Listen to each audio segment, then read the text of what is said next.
jumpa ovum. Bentukannya begini, Bu. Nah ini. Kecil sih, Bu, cuman diperbesar. Ini dia sel induk nih. Sini sudah ada Nur Muhammad di setiap tubuh manusia. Nanti dia berbelah-belah. Makanya sel induk itu setelah berbelah-belah menjadi sel yang banyak. Ya, banyak. Ini teorinya ya. Kita nggak usah hafalin. Cuman saya mau bilang bahwa ini ada landasan ilmiahnya. Ya. Next lagi. Jadi ada dokter Korea yang mencoba ngambil sel induk jantung seseorang. Ya, ini jantung orang udah mau rusak, diambil sel induknya. Ya, lewat sum-sum tulang belakang. Itu susah banget loh, Bu. Nih stem cell dicari mana sel induknya. Baru dimasukin lagi. Bersihin, masukin lagi, ya. Sehingga jantung yang selnya rusak jadi bagus. Nah, yang unik adalah, oke, next lagi. Jadi ada sebuah wawancara di Al Jazeera Channel, dokter Korea yang tadi dipertemukan dokter, ya, dokter Raja Arab yang juga orang Sufi. Dan mereka berkesimpulan sel induk itulah Nur Muhammad SAW. Ya, jadi ini bukan kata Aisyah ya, Bu. Ini penelitian dari dokter-dokter yang juga Sufi. Ya, dan ternyata ngambil sel induk itu sudah ada sejak zaman Ibnu Sina, Avicenna. Paham ya, Bu? Nah, terus ternyata di mana sel induk itu kalau kita mau cari? Ada di plasenta bayi. Makanya sekarang ada budaya plasenta disimpan untuk dijaga stem selnya. Besok-besok yang punya plasenta sakit diambil dari situ. Dan gak cuman punya dia saja, omnya, keluarga adeknya, tantenya, dari ayah, dari ibu juga bisa ambil. Apalagi penyakit autoimun, bisa ambil dari situ. Disimpannya di suhu minus 195,6 derajat untuk menjaga kualitasnya. Namun itu berbayar, Ibu. Yang paling murah 60 juta sampai 300 jutaan, belum biaya tahunan maintenance-nya. Bisa, Bu. Namun memang harus ada ikhtiar dananya. Dan juga kalau diambil masukin ke tubuh tuh sakit. Ya. Makanya ibu-ibu zaman dulu plasentanya ditanam karena nggak tahu. Untung ada sedikit tuh pusatnya, tali pusat. Zaman dulu kan ibu-ibu tali pusat disimpan kan, Bu? Kalau anaknya demam, direndam air hangat, diminumin anaknya kan? Ternyata itu betul. Kemana, Bu, tali pusat anak ibu? Saya ada, alhamdulillah. Cuman ilmu ini belum punya dulu. Jadi waktu sakit tetap aja dikasih paracetamol. Ibu saya sudah bilang, rendam itu tali pusatnya anakmu. Ibu saya ada orang Makassar kan? Rendam itu tali pusatnya anakmu, kasih minum. Saya nggak paham, kenapa sih? Ah, baru sekarang. Pernah dengar gitu, Bu? Makanya kita nggak boleh ya menentang omongan-omongan orang tua nenek moyang. Terima dulu, kita teliti. Ya. Nah sekarang ya, mampukah kita membangkitkan Nur Muhammad SAW dengan cara yang benar dan tepat dalam batang tubuh kita? Ada cara lain selain kita simpan apa? Tadi kan sudah sepakat, cahaya kita dari Nur, cahaya yang keluar dari tubuh kita dari Nur Muhammad. Nah sekarang bagaimana menyambungkan cahaya kita dengan Nur Muhammad, cahaya Muhammad, dan sekarang Rasulullah sudah ya telah tiada, tentu ruhnya.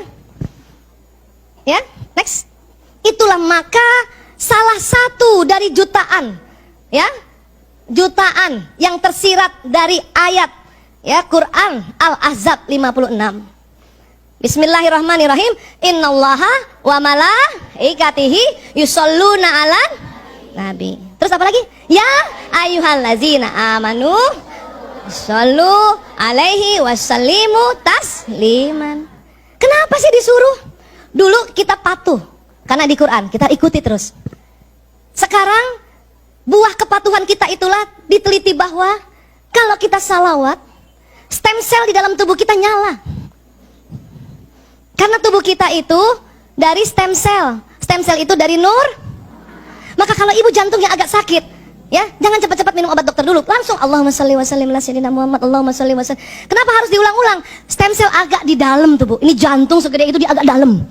Jadi harus diulang-ulang. Kok bisa sampai di jantung? Tadi lewat sistem saraf yang membawa salawat kita. Dan harus diulang-ulang supaya apa? Kena stem cellnya. Kalau stem cell kena, Bu, wih, sel yang rusak digantikan. Maka ibu kalau lutut sakit juga ya. Tadi suruh apa kalau supaya kita tidak ngilu-ngilu lututnya?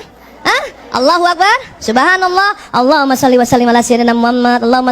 Ibu bayangin, arahkan ke situ. Allahumma shalli wa sallim ala sayyidina Muhammad, Allahumma shalli wa sallim ala sayyidina Muhammad, Allahumma shalli wa sallim ala sayyidina. Ya, Bu. Makanya tadi saya bilang kalau watak ibu lagi angot-angotan, baca salawat. Allahumma shalli wa sallim ala sayyidina Muhammad, Allahumma shalli.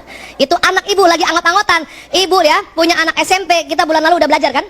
nggak bisa sembarangan ngomong sama anak SMP kan? Mending ibu belai-belai kepalanya, pas dikena wataknya. Allahumma sholli wa sallim ala sayyidina Muhammad. Allahumma sholli wa sallim ala sayyidina Muhammad. Begitu.